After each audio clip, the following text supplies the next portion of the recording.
Good evening everyone. मैं अर्पणा, मेरे YouTube channel learn Hindi with Arpana में आप सभी का स्वागत करती हूँ। आज मैं आप लोग को कक्षा 6 का चैप्टर नंबर 8 वचन पढ़ाने वाली हूँ। ये 6, 7, 8 के लिए ग्रामर है, जो व्याकरण पढ़ा रही हूँ है। ठीक है, तो आज मैं वचन पढ़ाऊँगी। सबसे पहले जानेंगे वचन क्या है।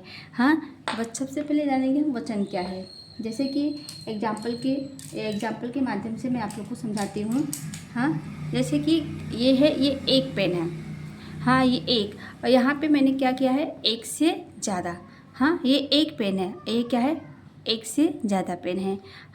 तो एक वचन और बहुवचन, तो जहाँ पे एक चीज़ का के बोध हो तो वो एक वचन के अंतर्गत आती है, और जहाँ पे एक से ज़्यादा हो तो वो बहुवचन के अंतर्गत आती है। ठीक है, तभी हम इसको परिभाषा के माध्यम से समझेंगे और एग्जाम्पल के माध्यम से। ठीक है, देखिए परिभाषा क्या है। शब्द के जिस रूप से उसके एक या एक से अधिक होने का बोध होता है उसे एक वचन कहते हैं।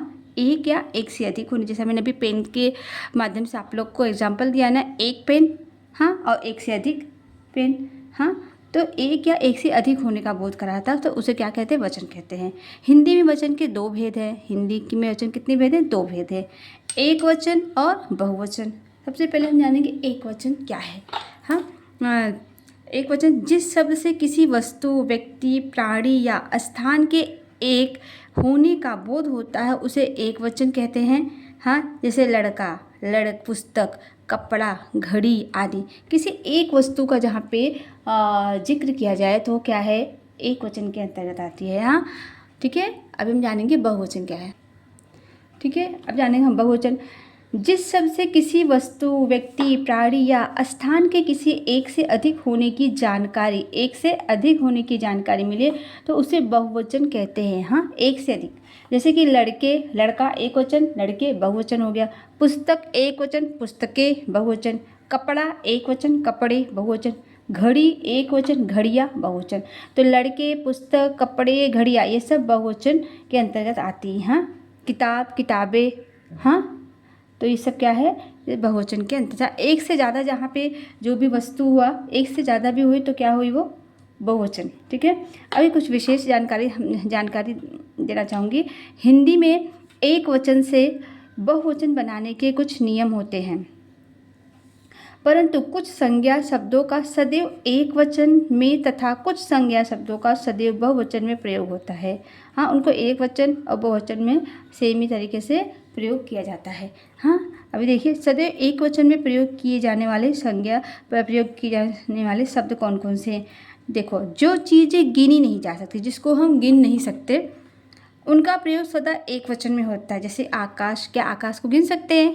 पृथ्वी, दूध, घी, आग, हवा, पानी, इनको गिन सकते हैं? नहीं। तो इनका प्रयोग हम किस में करेंगे, एक वचन में करेंगे। किस में करेंगे, हम एक वचन में करेंगे। फिर देखिए सेकंड पॉइंट है, धातु पदार्थों का बोध कराने वाली संज्ञाओं के लिए भी सदा एक वचन का प्रयोग किया जाता है। जैसे सोना, चांदी, तांबा, लोहा, पीतल आदि। ठीक है, इनको भी सोना है, चाहे कितना भी सोना ले लो तो उसको सोना ही बोलेंगे ना, क्या उसको अलग, उसको बहुवचन में तो नहीं बताएंगे ना। चांदी, तांबा, लोहा, पीतल, ये सबको हमेशा एक वचन में ही प्रयोग किया जाता है। ठीक है, अभी थर्ड पॉइंट है, देखिए भाववाचक संज्ञाओं के लिए भी सदा एक वचन का ही प्रयोग किया जाता है। जैसे सत्य, झूठ, परोपकार, मिठास, डर, सच्चाई, क्रोध, घृणा, या इन शब्दों को बहुवचन में कर सकते हैं? नहीं कर सकते, इसलिए इनका प्रयोग हमेशा एक वचन में ही किया जाता है। ठीक है, अभी देखो समूहवाचक संख्याओं के लिए भी एक वचन का प्रयोग किया जाता है। जैसे सेना, कक्षा, कमेटी, केंद्र, गुच्छा, सभा, इन सब शब्दों का भी प्रयोग एक वचन में किया जाता है। ठीक है, अभी देखिए नीचे, सदैव बहुवचन में प्रयोग किए जाने वाले शब्द कौन कौन से हैं। बहुवचन में जो प्रयोग किए जाने वाले शब्द हैं, कुछ संज्ञा शब्दों का प्रयोग सदा बहुवचन में किया जाता है। जैसे कि आप देखो, अध्यापक, अध्यापक तो एक से भी ज़्यादा होते हैं ना, पर उनको अध्यापक ही बोलेंगे। गुरु, लोग, समाचार, आशु, हस्ताक्षर, प्राण, दर्शन, आदि, ये सब जो शब्द हैं ये सब बहुवचन शब्दों के अंतर्गत आते हैं। ठीक है। तो देखिए कुछ विशेष जानकारी, कुछ शब्द एक वचन तथा बहुवचन दोनों में समान रहते हैं। जैसे कि देखिए बंदर, घर, दूध, चाय, पानी, फूल आदि। इन सब शब्दों को बहुवचन हो कि एक वचन हो, उनमें हम एक समान ही बोलते हैं। ठीक है। फिर आता है एक वचन से बहुवचन बनाने के नियम। एक वचन बहुवचन, जैसे कि अ के स्थान पर ए लगाकर, जैसे कि रात, यहाँ पे आया ना, त के पास अ है ना, रात, रातें, ए आया ना, ए, बहन, बहने, बात, बातें। इसी तरह देखो आ के स्थान पर ए लगाकर, आ के स्थान पर ए लगाकर, ठीक है। जैसे कि घोड़ा, घोड़े, कौवा, कौवे, रुपया तो रुपये, बच्चा, बच्चे, ठीक है। तो इसी तरह बहुत सारे शब्द हैं जिसको हम लगा के करते हैं।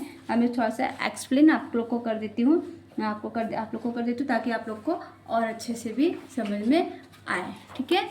देखो जैसे कि ईया, जैसे कि छोटी ई या बड़ी ई, स्त्रीलिंग शब्दों के अंत में है ईया लगाकर, जैसे कि कली तो क्या हो गया कलियाँ, दासी, दासियाँ, और बत्ती, बत्तियाँ।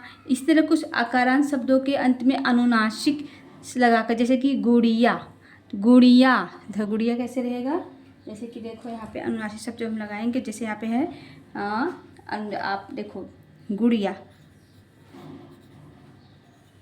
गुड़िया, हाँ ये क्या है एक वचन। अब इसका बहुवचन क्या हो जाएगा, गुड़िया, गुड़िया, ठीक है। डिबिया, डिबिया, ठीक है। इसी तरह ऊ तथा औ, छोटा ऊ, बड़ा ऊ तथा औ से अंत होने वाले शब्दों में भी दीर्घ ऊ ह्रस्व ऊ में बदलकर ए लगाते हैं, ठीक। जैसे कि वधु, वधुएं, वस्तु, वस्तुएं। अध्यापक दूसरे शब्द हैं जैसे कि दल लगा के, गण लगा के, वर्ग लगा के उनको बताया जाता है। जैसे अध्यापक, जिनको बोलते हैं ना अध्यापक गण, हाँ जब ये होता है गोष्ठी वगैरह होती है तो वहाँ पे बोलते हैं ना यहाँ पर उपस्थित सभी अध्यापक गण, तो क्योंकि वहाँ पे एक साथ ज़्यादा अध्यापक होते हैं तो अध्यापक गण, विद्यार्थी, विद्यार्थी गण, प्रजा, प्रजाजन, प्रजाजन, सेना, सेना दल बोलते हैं ना जहाँ ज़्यादा होते, पाठक, पाठक वर्ग, गुरु, गुरुजन, मजदूर, मजदूर लोग। इसी तरह है कुछ और शब्द हैं बच्चे, बच्चों, लड़की, लड़कियों, सज्जन, सज्जनों, बहन, बहनों, होता है ना। तो इन सब शब्दों को लगा के हम एक वचन से बहुवचन बनाते हैं। ठीक है। तो आज के पाठ में क्या सीखा हमने, हाँ सबसे पहले हमने जाना शब्द के जिस रूप से उसके एक से अधिक होने का बोध हो उसे एक वचन कहते हैं। दूसरा हमने क्या जाना, हिंदी में वचन के दो प्रकार होते हैं, एक वचन तथा बहुवचन। फिर मैंने थर्ड पॉइंट क्या आप लोग को समझाया कि कुछ शब्द सदैव एक वचन तथा कुछ शब्द सदैव बहुवचन में प्रयोग किए जाते हैं। कैसे किए जाते हैं वो मैंने आप लोग को समझाया। ठीक है। तो आज के लिए बस इतना ही। हाँ आप लोग को मेरा पढ़ाने का तरीका अच्छा लगा हो तो प्लीज़ लाइक कीजिए, सब्सक्राइब कीजिए, शेयर कीजिए। आज के लिए बहुत बहुत धन्यवाद।